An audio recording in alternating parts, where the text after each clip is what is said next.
Good morning. It's Wednesday, September 13th.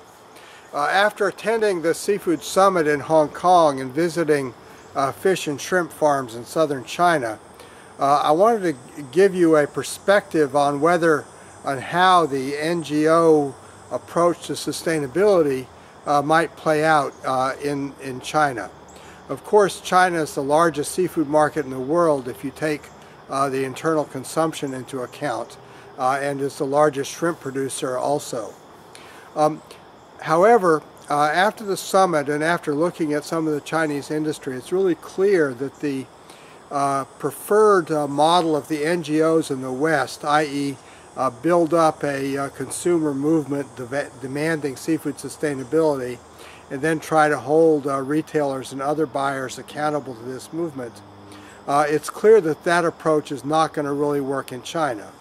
The principal reason is that it misses the main concerns of the consumers. The Chinese consumers do have real concerns about seafood, but those concerns focus around quality and food safety. They don't focus around sustainability.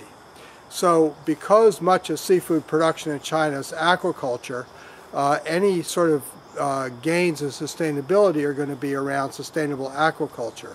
And in aquaculture, it's that focus on quality and food safety that's going to lead to some progress rather than a direct approach on sustainability. So first of all, food safety is a lever. China, of course, much of the change will be top-down and much of it will be driven by the government.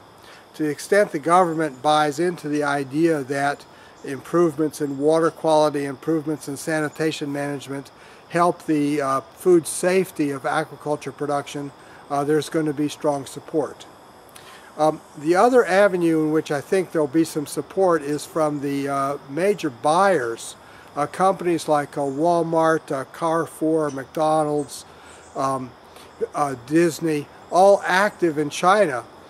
These buyers do not want to have one standard in the West and one standard in China, particularly for food safety and things that can impact their brands. As a result, China is a very good candidate for the ideas behind the Global Seafood Sustainability Initiative, where the idea is to provide a benchmark or something that provides a broad criteria or definition of sustainability that a lot of suppliers can be upgraded and can meet. Such a standard, I think, would be very welcomed by the buyers in China, and again, their efforts to establish and enforce these kind of standards will also lead to change. So how can the NGOs adapt? Well, I think they're going to have to do some outside-the-box thinking, because it's very clear that a single-minded focus on just the environmental and sustainability aspects is not going to go very far. And a more holistic approach that looks at seafood quality, looks at food safety, and looks at how these things can be enhanced with improvements that also end up improving sustainability is going to be required. Whether the NGOs can make this leap or not is unclear, but one thing that came through loud and clear at the conference is the Chinese have been producing fish with aquaculture for over 2,000 years, and they feel they have a pretty good track record of doing it sustainably, and don't intend to be lectured to by people in the West saying they have to upend all their traditional models to meet some sort of grading criteria. That's not going to happen.